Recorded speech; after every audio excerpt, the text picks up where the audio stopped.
Hello, and welcome to the Everyday Educator, a podcast where we explore the beauty, challenges, and calling of classical Christian homeschooling through classical conversations.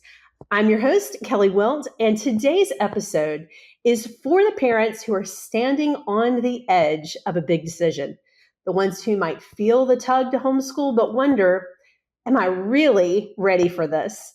And if you've ever wrestled with doubts, questions, or fears about starting this journey, you, my friend, are definitely not alone. In today's conversation, I'm sitting down with two moms who have been in your shoes. Lynn and Dede, thank you so much for being my guest here today. Can you take a moment to introduce yourselves to our listeners? And Lynn, we'll start with you. Hello, my name is Lynn Dee. I have been homeschooling for 13 years. 8 of those have been with CC, with Classical Conversations. My children, I have 5 children, and they go from 7 to 17. My husband is a software developer, so he works at home. We homeschool at home, and our house is definitely very busy. It's like Grand Central Station. And I am just very, very passionate about this subject, about getting moms, engaged with that conversation about homeschool, where to start, what to do. I love this stuff. So yeah, Dede, go ahead.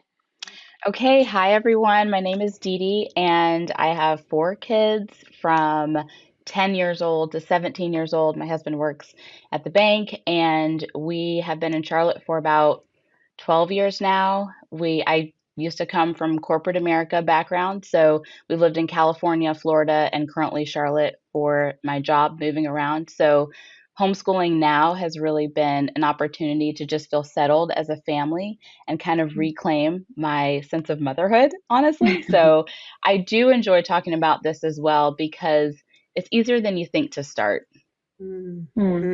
I like that. I like that intro to what we're going to talk about today. And, during this podcast today, we're going to talk about what quote unquote readiness really looks like and how to prepare for homeschooling, both practically and spiritually, and how God's grace fills all of the gaps that we might feel so deeply. If you've ever asked yourself, am I enough? Is this enough? This podcast today is for you. So if you're watching, grab your coffee or your laundry basket, because we've all been there, and settle in. And let's talk about having the courage to begin even before you feel completely ready. So, ladies, I'm going to start with this question. And Lynn, I'm going to direct this to you first. What first sparked your interest in homeschooling? And how did you know that homeschooling was the right choice for your family?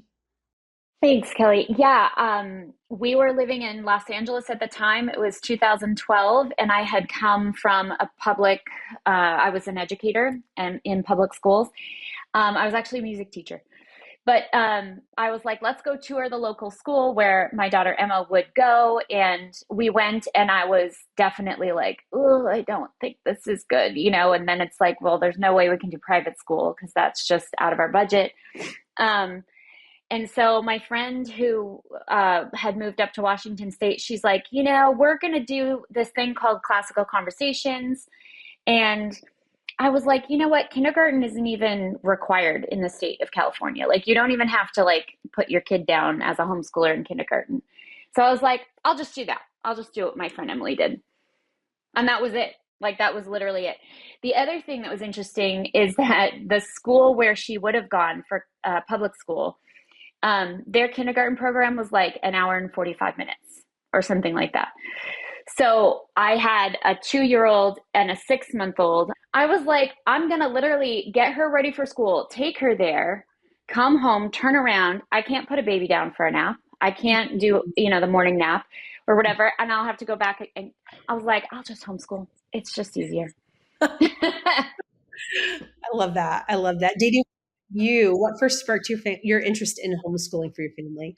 Well, I would say it was primarily the idea that I could reclaim my family time. So I was working corporate America when that idea first came across. It was actually at a Bible study, and this mom, probably wearing a jumper, I mean that with love, was like, you should consider homeschooling. And I was like, what? No, never. And I think that was just the first seed that was planted. And after the years of working like 70-hour work weeks, and yes, in California, everything's like 45 minutes an hour. Like it was crazy, but I didn't have the option of homeschooling at that time. It was early in my career. And I was like, okay, I've got to do this. But honestly, I think that time really prepared my heart to desire it more and Mm. to just sink into the gift that it is. So, what sparked my interest is I want to have more time with my family, but also I think we're just created to want to be with our kids, right? I feel like it's God's design for a mother to want to be with her kids, and homeschooling was a great opportunity to do that. Mm-hmm. That. I love that. And my story resonates with both of yours in that I had this desire for something different for my family. I had seen different educational options because I'm a former public school kindergarten teacher. And so I looked at them and thought, oh, is this really what I want? And I think it was driven by the same desire that you're expressing, Dee Dee, where I looked at the amount of time that my kindergartners were with me during the day, and I was a little jealous for that time with my own children. I agree with you that God creates us with that desire to want to be there and speak into the lives of our children. But I have to say, as a kindergarten teacher, I was a little fearful about bringing that experience into our home. So Yeah. I'm curious, did you guys experience any doubts or fears before you started homeschooling? And what steps did you take to overcome them? So, Dee Dee, what about you? Any doubts or fears? What helped me was a neighbor homeschooled, and she kept telling me over and over, it's not a permanent decision.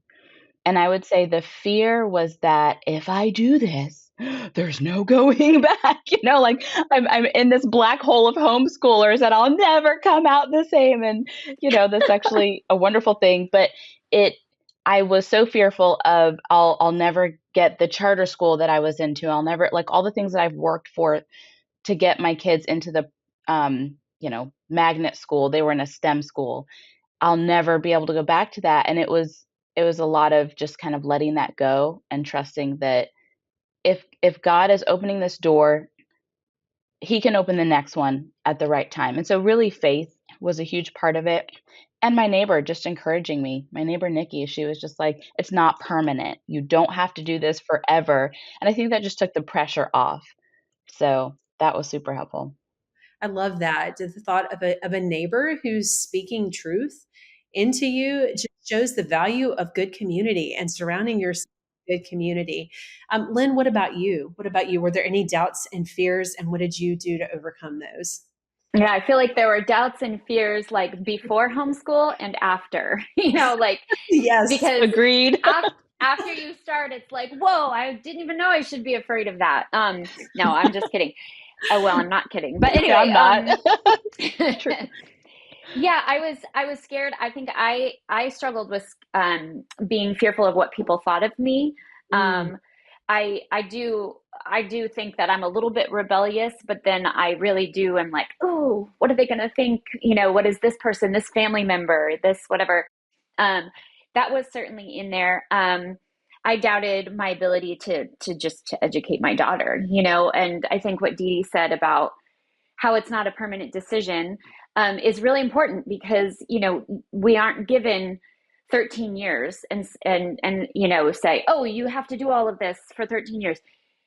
I mean, you might, but really it's today, right? It's just today. And yeah, I think before I homeschooled or at the very beginning, I just had very little vision. Um, I just hadn't sat down to be like, what is the vision for this? But in the end, I think that is how like God really wanted it to be for us. That I wasn't going to set out this, big, huge thing, TM. It was just going to be today and just get through today. And then if you're adding babies and adding moves or building businesses or what all of that stuff, you really only have today because a lot of those things become very uncertain. Sleep is very uncertain. So yeah, I had a lot of fears, but I didn't know it would last so long. I really didn't. Like when Dee Dee was saying, that's like a happy surprise that I'm still here heading into year 14 and we're still doing it. But I definitely, I feel like I overcame those fears, or the Lord helped me overcome those fears with community. It was a huge, huge puzzle piece. Um, and the times that my fear or doubting was allayed was directly related to the amount of time I was spending in the Word, in prayer, in community. Um, and my husband and I being really intentional about our time together, I can't say enough about that. I feel like I haven't heard a lot of people talk about that, but yeah, just getting his, because he does have vision. Um, and I'm not sure he was like 100% on board when we started, but he was like, oh, yeah, do your thing, babe, like whatever.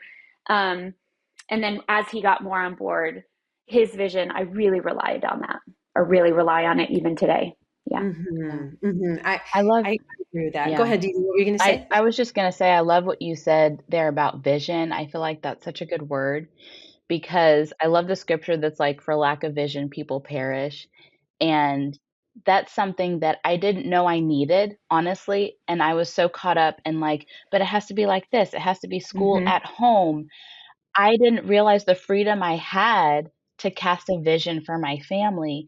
And my friend Diana, so kind of walking closer to making that decision, my friend Diana gave me this book called Teaching from Rest. And it gave me this vision for relationship, which is what the deeper thing I was wanting. So it just kind of came together. And yes, my husband was very much like, so we're doing this. And that was huge. It was huge to have that support and that vision, that he had as well.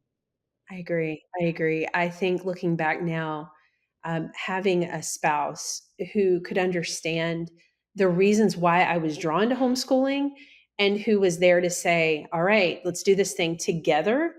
That was key for me. I do think, like, thinking back on my story and where God brought me from before homeschooling, one of my fears was that, and I think one of you already like alluded to this, that I wouldn't be able to replicate a school atmosphere in our home.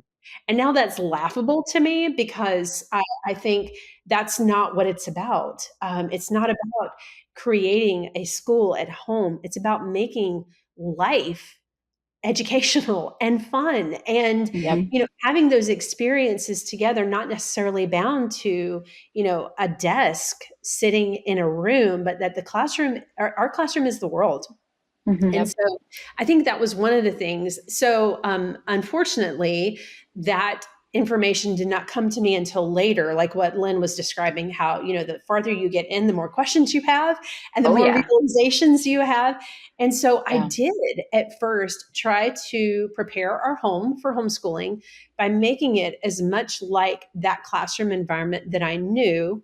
I made the mistake of reverting to my comfortable paradigm, Right. and bring that environment home. But I'm curious, as you guys began homeschooling, did you have something similar, or how did you prepare your home for, and your schedule, quite frankly, for homeschooling? Because when we came into homeschooling, I had a baby. I had a squirrely 4-year-old boy and a squirrely 6-year-old boy who were everyone was full of energy, and perhaps me not so much because they took all my energy. But we had to definitely do some schedule shifting, and we had to think about life in new ways. So I'm curious. I'm curious, Dee Dee, what was life like? What was home like? How did you prepare for homeschooling once you guys made that decision? And then, Lynn, I'm curious to hear your thoughts as well. Well, yeah, I felt like we always homeschooled in a way, and that's kind of, I guess, the advice or encouragement I would like to give to moms. You're already doing this. You might also be sending your child to traditional school, but I don't know of a mom that's not teaching their children the ABCs or manners or how to be kind to your siblings. So you just get more of that. And what you were saying, Kelly, about the idea of bringing school home, that's definitely what I had in mind.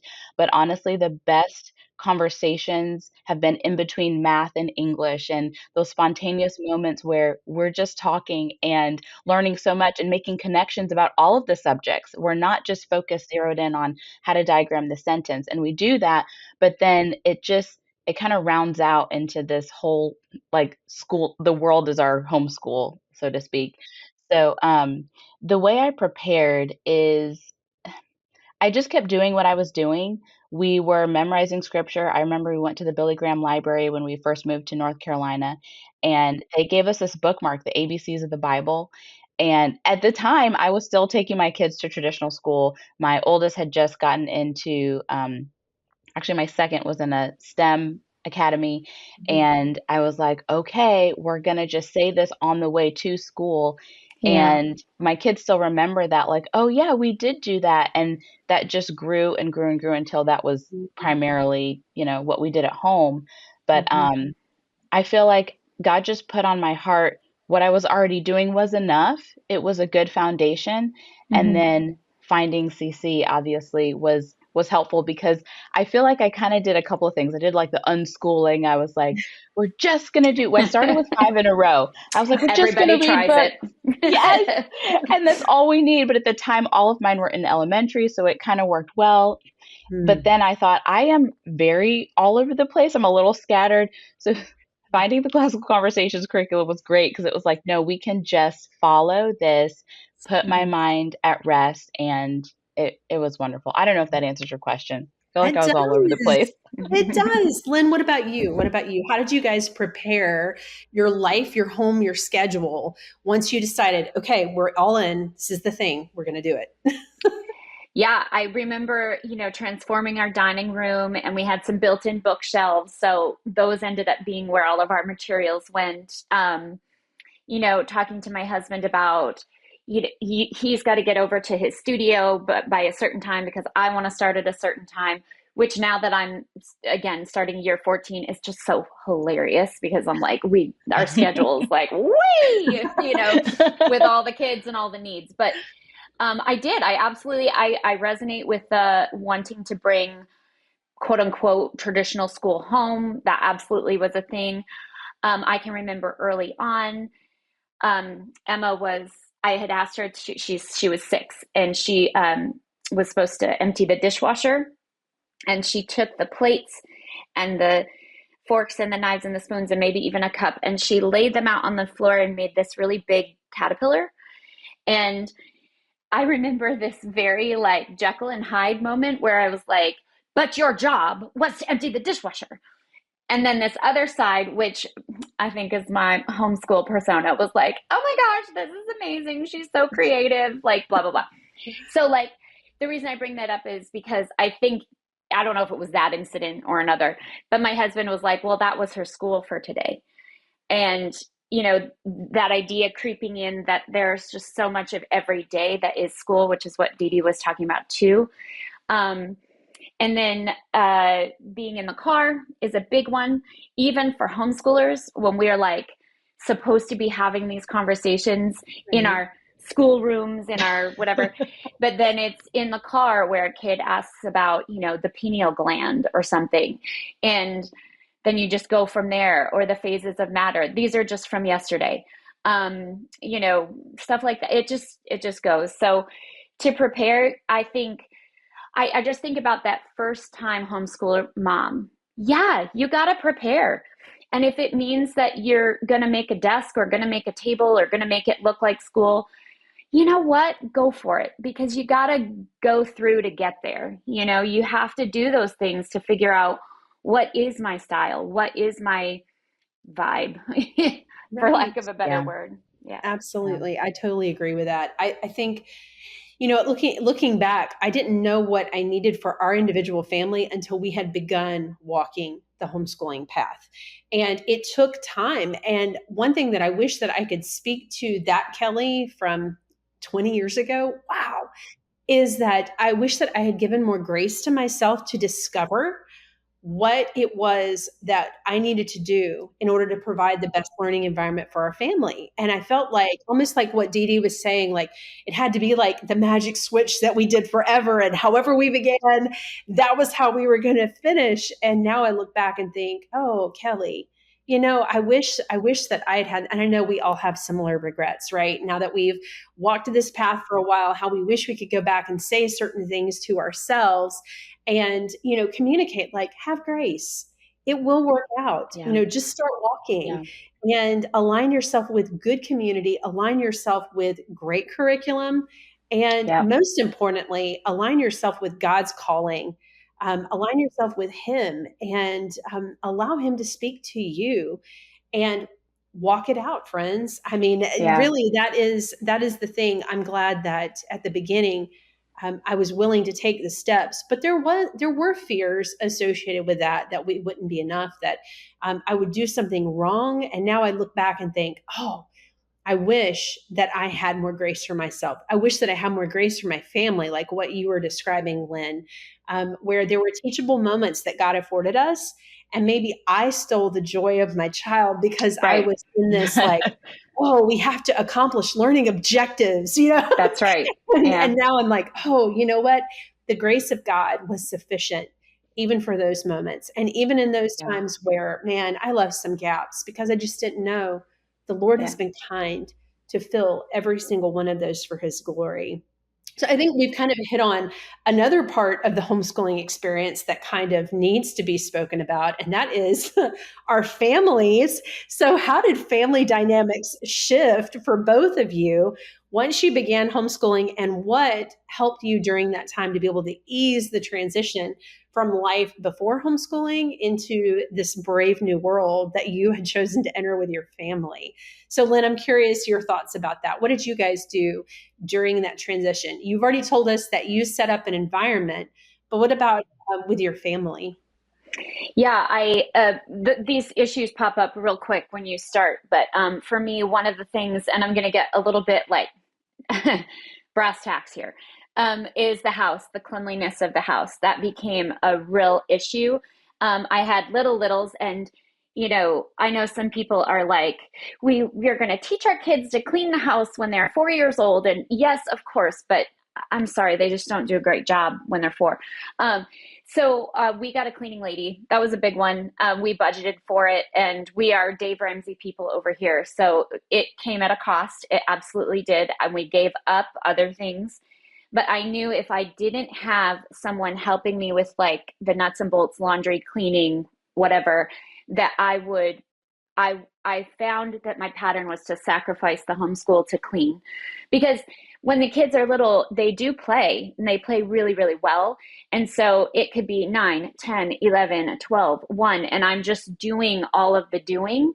And I was like, if we're going to be intentional about this at all, I'm going to have to take that off my plate. So I did get a cleaning lady. I had to switch from, I thought I was an extrovert all these years, but when you're with the kids all of this time, I'm actually like, I really needed some space. So we also did like, I don't know if it was like one afternoon a week or something while the baby was sleeping, I would go out by myself. I can remember sleeping in my van in the Trader Joe's parking lot for 2 hours or like whatever. Oh, that was and this you? was before. Yeah, exactly. That was me. This was before the phone was such a draw, like to scroll or whatever. So I really did sleep. I really just needed that. I can remember getting pedicures was a big deal. I would like, not once a week, but like once a month. And that was like, and I would sleep during those too. Haha.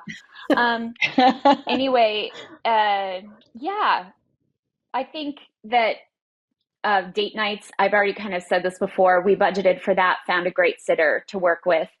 That was so important. I felt like my husband needed a space where he just had me, like just like really had my focused attention, because he was building a business, which means we were building a business together. So that was part of it. But then I also needed to say, hey, what do you think about this kid or that kid? And we still do that to this day. Date nights are a big deal. We just don't need a babysitter anymore because we got like 3 built-in ones, which is awesome. So, yeah, I think so. Dede, how about you? Yeah, I would say what changed was really my attitude about it. So my older kids were like, "Oh, mommy, can you please homeschool us?" Because the neighbor was homeschooled that I was referring to earlier. And I was like, "What? No." You know why? Because you think it's going to be easier, and it will not be. I will not make it easier Ah. for you. So, and also my husband's from Nigeria, so we have that cultural, background. School is so important. Traditional school, that structure, that classroom setting, that respecting your elders and teachers, it is kind of life school too, right? So the soft skills that they learn in that environment are so important. And I was like, I will not homeschool you. I repeat, I will not do this for you. And then after feeling like I could do this for a year, I could try it, I saw that my kids were just wanting it so much. They were ready to do the work. They would wake up, they would read the books. We started with a boxcar children, and this is a summer. We started like just in the summer to try it out. And they wanted to do all the experiments that this other curriculum had laid out for us on account of the books. And I just remember to this day, like very simple things that you could do at home became our classroom. And it was Yeah. just like kind of walking into what God had already laid out before me, right? So Mhm. it was more of a heart issue for me, and just the attitude of I can do this well, and I can love the Lord, I can love my kids. And it just, I don't know, it just unfolded. I feel like the way that I wanted to prepare was not necessarily the best way. Like that idea of the you're climbing a ladder but it's against the wrong wall. And I kept thinking, no, I have to have all this curriculum color coded, and the cleaning and everything, just in order. But I think God just said there's another way, and helped me understand that. So really, it was an attitude, it was a heart adjustment, and that was huge. Hey everyone, we want to interrupt this show to tell you more about this semester's sponsor, Judson College. Judson College is an amazing fit for a CC student because they really do focus in on our three uniques: classical, Christian, and community. Listen to their mission statement. They say, equipping students to give their lives for the cause of Christ in the church, among the nations, and in every aspect of society. Let me tell you a little bit about what they mean when they say every aspect of society. I know sometimes we think of a Christian college and we think, okay, you're just teaching me to go into vocational ministry. Well, guess what? We spoke with a representative from Judson College, and he shared with us that it's more than just official ministry. They believe that every believer is equipped and needs to be equipped for ministry wherever their feet land. So whether that means the marketplace or someone's church. Judson College has a wide variety of degrees for students to choose from, including 25 majors as well as 5 years bachelor's to master's programs. And each of these programs are taught by exceptional faculty who are experts in their field and passionate about investing in the lives of their students. They want their students to leave equipped theologically and professionally for whatever career God wants them to pursue. To find out more about what Judson College has to offer, visit judsoncollege.com/distinctives. And again, thank you to Judson College for sponsoring this semester of the Everyday Educator. Let's get back to the show. Right, right. I remember struggling with feelings of guilt whenever we first started homeschooling because I am a raging extrovert by nature. And I experienced something similar to you, Lynn, where I just needed to sit and look at a wall. And I felt badly about that because I needed to decompress from a day with active, wiggly, squirrely children all day long who needed me so much. And I think, Dede, if I had been wise, like what you're describing, and I had my heart posture needed to be adjusted because I think I was being led around by the tyranny of the urgent, and I did not allow my days to be filled. I had a rigid schedule, and I was like, "Oh my goodness, we're doing math from 8 to 8:59, and then we Yeah. have a minute to transition to Bible." And I just look back and I'm like, "Oh, I wish that I wish that in preparing for homeschooling, I'd had a better understanding of what life school looks like, and the fact that I can do these things and I can make my environment perfect for what I thought would perfect would look like. But the reality is you've got to start with your heart, and then Mm-hmm. have to take steps to allow yourself grace to be that parent that your children need. And I agree with you, Lynn. Mm-hmm. Like for me, like the house, like that's a big deal because suddenly, Yeah. you're not going out, you're in. Right. And so you're looking at things, and sometimes things can try to be more important than people in our Yeah, lives. And absolutely. we have to cast that down. So I really applaud both of you, the wisdom that you exercise to have the right heart posture and to provide the right learning environment so that you weren't distracted by things that maybe were not the most Yeah. important thing at that particular moment. I'm curious, Dee Dee, you mentioned the Boxcar Children, one of my favorite series. Yes, And a love huge it. part, I know as I look around, like there are stacks of books. The cabinet behind me is full of books. My children have books in their rooms. And as a former classroom teacher, I really, before we discovered classical conversations, felt a tremendous amount of overwhelm because there are so many options available to us as homeschoolers. And we do sometimes feel that invisible pressure to find the magic bullet that we'll use forever and ever that will make all of our children, surgeon, president, Yeah. whatever Lawyer. we're thinking Yeah. here. And I'm curious, for both of you, looking back, what advice would you give to parents who maybe feel similarly to how I did? They feel a little overwhelmed by all of the curriculum options that are available. I'm curious, Lynn, what your thoughts are about that. Yeah, I think, if you talk to anybody about homeschool for just a minute, you probably will get to curriculum pretty quickly. But then when I have in mind this prototype mom who's just dipping her toe and just like, wait, is this right for my family? I feel like curriculum wouldn't necessarily be her first thing. I mean, maybe, yeah, what worksheets do I use or something? But when I dove in, it was like I had to kind of get my hands on it for a while before I was like, ooh, now I want to talk about curriculum and what goes.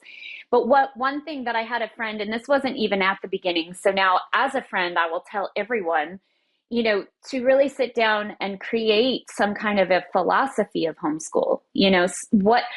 What do I want for these kids, and maybe even if you are a researcher or even if you're not, to look into the different styles of homeschool, because that will inform how you run your homeschool. And I do think our philosophy, as an example, when the kids were really little, our philosophy was developing lifelong learners who love adventure and who give generously. And this is all under the umbrella of the gospel, obviously, maybe not obviously, I should say that. Having that philosophy can drive your curriculum choices. Then you have to sit with the kid that's in front of you and say, is this working for them? Because we are not teaching curriculum, we're teaching children. And I say that as an avid CC mom and an avid whatever homeschool mom. But we are teaching those little souls, those little immortal souls that sit in front of us every day. That's who we're teaching. And I have had many years where I start off earnestly in August with a plan and a curriculum and blah, blah, blah. And then by November, we're changing it all up. So, I think curriculum is long and deep and wide, and we could get there. But just on the front end of it, I would say that developing your philosophy of homeschool, why you're doing it, and what outcome you want from even just the first few months or the year or whatever, that's where you have to start.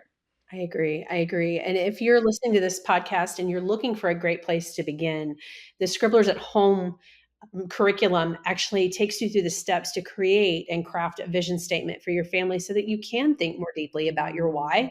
Because I'm going to tell you right now, friends, that if you don't firmly latch onto that why, it's really easy to make a decision to just forego what you've been called to do. And so it is, I agree with you, Lynn, so important to understand your family's why so that you have a target. you're not shooting an arrow and then drawing a bullseye around it, but you have a Right. target for why you're making the decisions that you are.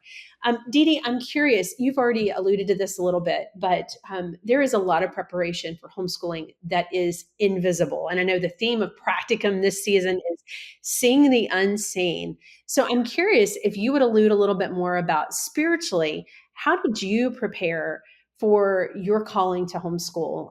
Were there steps that you took with your husband or individually that you felt prepared you well? Or at least prepared you. I'll say that because we've all learned things after the fact as well, or beginning homeschooling with your family. Yeah, I would say it's abiding in the word. I think it's understanding that no matter what you're doing, you are teaching your children. If I'm spending my morning on YouTube looking for the perfect block schedule for my kids, I'm teaching my kids that you need to go to YouTube and find the perfect schedule for yourself instead of opening up my Bible, reading the word, letting it wash over me, maybe pausing at a verse and saying, "Oh, that's interesting," while I'm at the table and my kids are eating breakfast and saying, "Oh, that's interesting," and then speaking about it. All of those things are teaching our children. So I feel like just abiding in the word and prayer was the most important part of preparing me spiritually. I think the Lord gave me this verse in Ephesians 5:16 that says something to the effect of redeeming the time for the days are evil. And it Yes. sounds kind of like looming, I'm like, the days are evil, we will homeschool. It's like I my vigilante over here. But it was more it was more about, you know what, let's see what we can do to actually love the Lord and love family and his purpose for us through homeschool. And so I love what you said too, Lynn, about the why is so important. If you have that why, if you care, the curriculum will follow. All those things Yeah. will happen. And even when you're not bound to the curriculum, right? When you're just sitting in between subjects or it's lunchtime, what you do with yourself that's still teaching your kids is important. So if Yeah. you have a worship song you want to play, that matters. So I think in preparation, I just had that verse. Kind of ready on my heart and ready to share, and then just continuing to look for ways to be with my kids and see where they are spiritually as well. So I feel like to start, you just have to be with your kids. You have to sit with your kids. It's the time that you invest in them. And I had a friend who had homeschooled many years before me, and she said it's not about choosing the right curriculum or finding the right books, like you were saying, Kelly. It's not a silver bullet. It's that you use the books you have. And that really struck me because I was always searching, always looking for the next great curriculum that was shiny with the stickers. And you go to all these fairs and you're like, no, that one is better. Just use the things you have, use the tool you have. We have the Lord, we have our children, we have our husband, right, supporting us. So when you use that, I feel like you do feel more equipped to do the task that you're called to do. Yeah, when I started, I'm just thinking about what you said, Dede. I don't think I really understood God's word and the truth of Christianity. I don't know if I really understood how important that was in our homeschool. I feel like the last 2 to 3 years, as my older ones are getting older, and like you can start to see them, you know, as adults in the real world, which is what, like a whole other thing. But I'm like, there's only one thing that matters. Like it's really true. Like all of those um, mamas, who were old when I was young, and they would say, it's really the only thing that matters. I don't know if I had ears to hear that at the time, but man, I do now. And if there's anything that I could say um, today, it would be that, that the truth of Christianity, that God's word is actually the most important foundation for these kids. Yeah. You know what's amazing about that is that they see us growing as well, right? They can look back and say, I remember when mom was so into this one curriculum and so on edge about this and our test scores. And then, it just became about really good conversation about who God is. and they feel the difference in their bodies and they take that with them. And so it is an all around school. Like we're all becoming educated, we're all growing.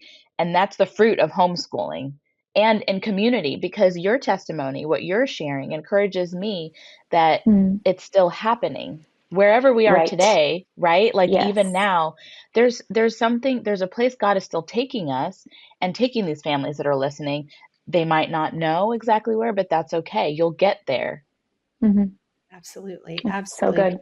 I think we've already alluded to this a little bit, and the fact that God's word sustains us. That as believers, we homeschool because that is the main thing. And keeping the main thing can be difficult and sometimes overwhelming, even discouraging. So I'm curious, a lot of the people who are listening to this conversation might think like, oh, there are going to be so many mountaintop moments as homeschoolers. And there are, but there are also some valleys that we experience. And I'm curious, if both of you would speak to that a little bit. Have there been moments where perhaps you were discouraged because you were doing the right things and you were doing them well, but you got weary, or there was something that maybe was a setback for you during those times? And maybe you both can allude as much as you're comfortable with.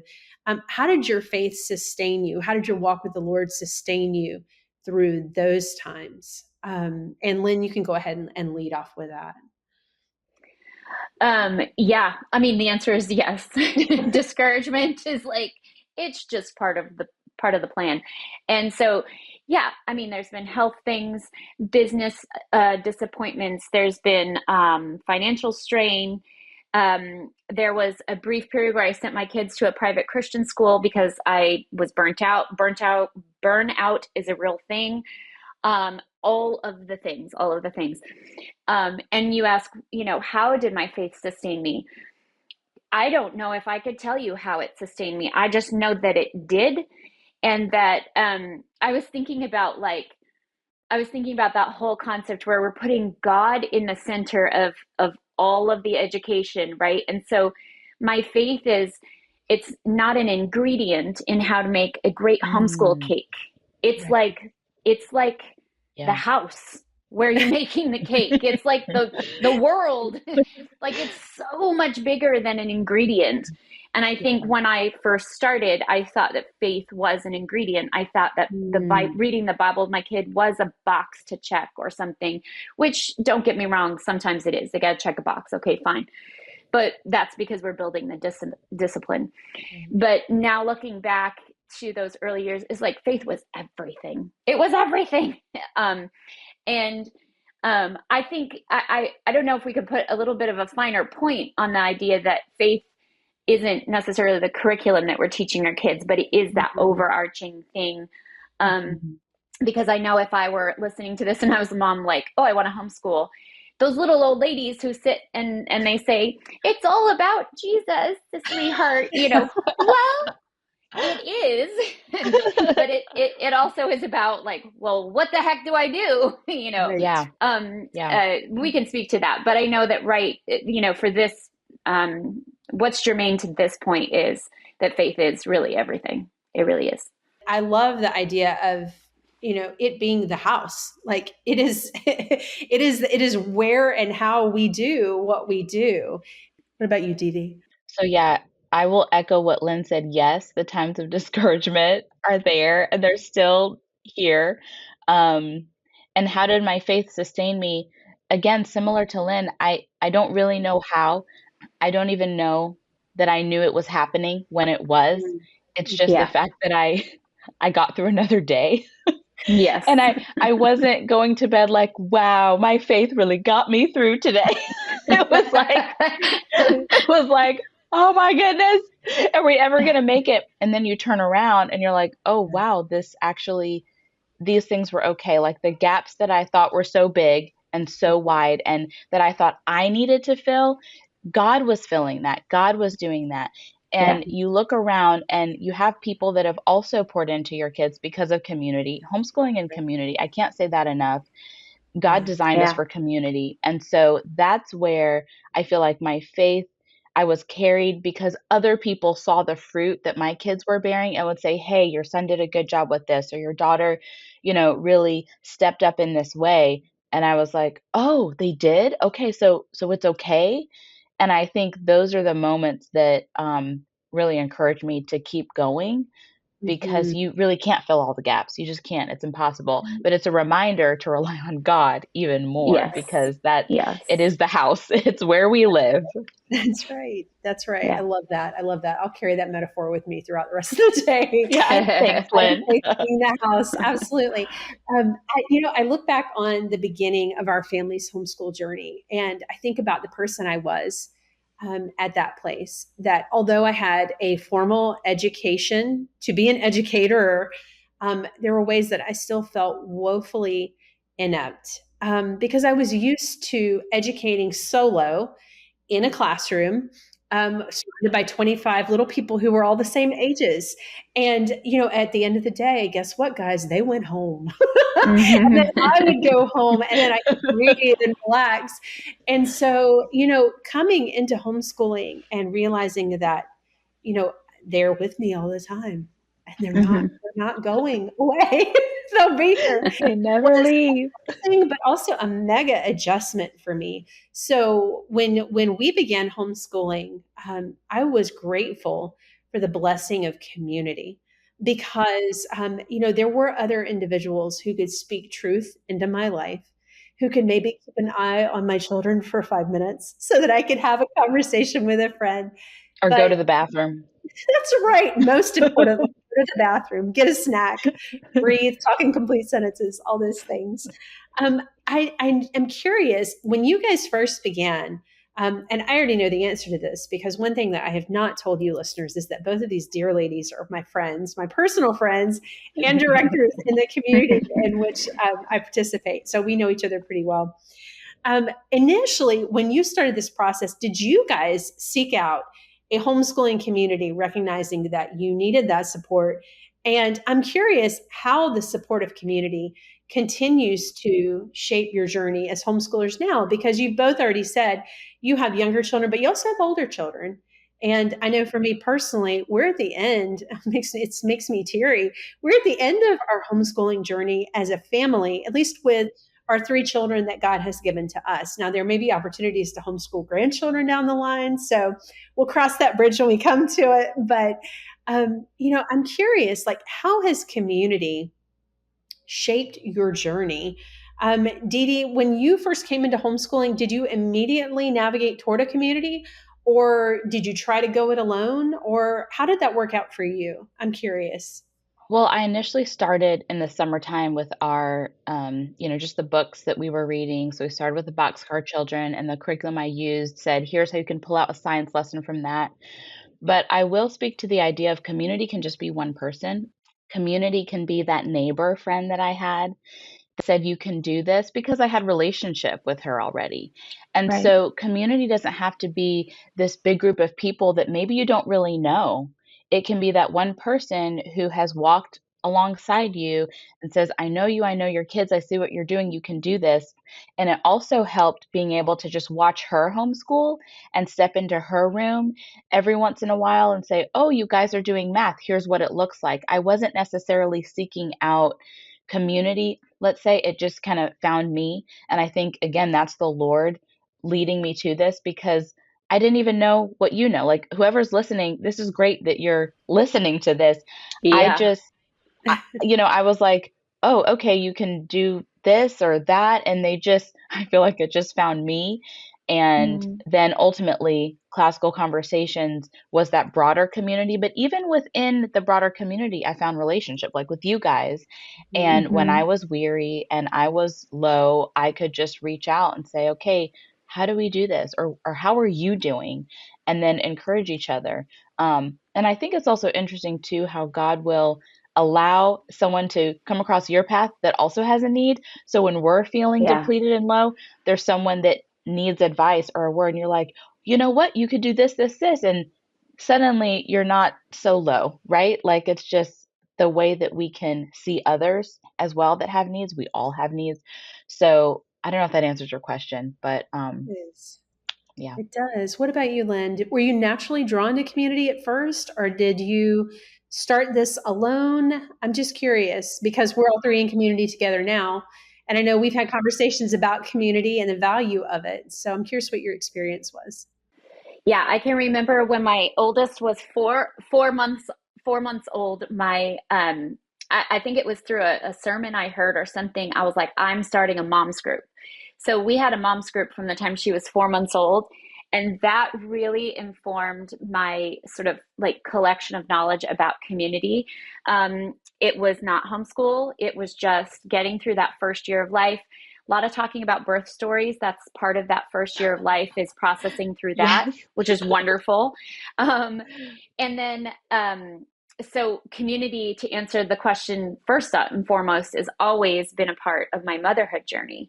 And then, so when my friend Emily said, well, we're up here, she lives in a different state, but we're doing CC. And I was like, oh, I'll just do that.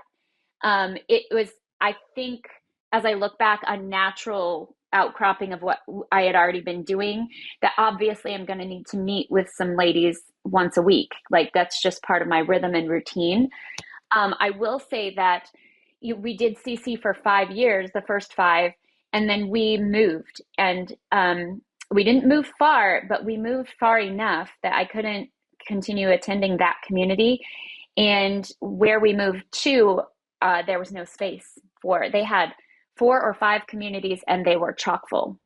Wow. And so I could not be a part of community. And so then it got taken away from me. And then I realized, like, it was like oxygen. I was like, this is really difficult to do this without community. And I will say, just the way that timeline worked there, that not being in community for me led me to that fall where I did send my kids to Christian school, which is totally fine. I understand, but I just know that the burnout of having no one around, feeling alone, I'm in a new town, it was enough to kind of to get me really low. So, after the Christian school stuff, it was COVID. So then it was like, well, obviously nobody's in community right now. I mean, maybe Zoom. Family became community. Family was community. And so when the opportunity arose in 2021 for us to be a part of a community, I jumped on it all 10 toes, like, let's go. Because I knew that would be life sustaining. And then moving to North Carolina, again, I was like, the first calls that I made when I knew we were coming here were to find a community. Absolutely. Absolutely. I would say if you are a parent who is standing on the edge, the precipice of homeschooling, and you're thinking, what are the first steps that I need to take? I think that both of these ladies have alluded to the fact that you need to be in relationship with your community of one, as Dede said, so lovely. We all begin with a community of one. There's one person, perhaps, who shares with you or encourages you, but then also getting to a place where you recognize the need to come into community and be surrounded by others who perhaps have the same mission or have the same goals. I would strongly encourage you to seek out a practicum near you this summer. I know that practicum is a great time where you can get together and you can sit across the table and have conversations with others who are contemplating the same things, and where you can feel a camaraderie, just like I feel with both of these wonderful friends, just knowing that you can have conversations about these things, what God's calling you to, what this looks like when it's fleshed out in your own home. So definitely go to classicalconversations.com and do a search on the events tab that's on that page and see if you can locate a local practicum to attend so that you can begin to taste the first fruits of community with others who are similarly called. So as we start to wind down this podcast, we could probably record 2 or 3 hours just of conversation together. We have talked about several things. We've talked about the importance of being connected, spiritually to the one, capital O, who has called us to this, the importance of being connected to community, the importance of preparing yourself physically, mentally, spiritually for what God has called you to. And I'm curious, both of you, I know personally, have a rebellious streak. So I would love to, as we wind down this podcast, talk about what does being ready for homeschooling really mean? And I say being ready in air quotes. And what are the myths about readiness now that you're farther down this journey that you'd like to debunk? And I'm going to lead off by saying that you will never feel 100% ready, and that is God's gift in your life. Because I think looking back, if I had felt 100% ready, what need did I have for God to sustain me daily? Um, don't negate His work, your reliance on Him, by feeling like you are self-sustaining and that you're self-sufficient and have all of the answers. Because homeschooling, what you will quickly discover, is a walk of refinement. You begin thinking it's a refining for your children. But then somewhere along the way, you also discover that it's a refining for you as you redeem your own education, academically and spiritually. So I'm curious, Dee Dee, is there a myth you'd like to debunk about readiness? Wow. I guess it sounds so simple. I almost want to say it. You just have to care. You just have to, it's a heart decision, honestly. Like, I know I've said that before, but if you care about your kids, the fact that you're listening to this, whoever's listening to this, you're ready because you want to know more. You want to understand. That's what it takes, because that will continue to lead you to the right curriculum and the right community and all those things, because you care about how your kids are being educated. So I feel like maybe the myth I'd like to debunk is that you have to have everything set up beforehand. That is a myth. You do learn as you go, as with everything. Yeah. I mean, if you were to take an archery class, you don't have to know how to do it before you start. You show up. So you just show up with your kids. You show up with your heart in the right place with the Lord, and you will homeschool your kids. So, I love that. I love that. All right, Lynn, another myth to debunk. Yeah, I mean, I can't echo enough. You'll never be ready. You'll never be enough. It's all the things um, but I think that there is value in saying that, when the babies were little, right?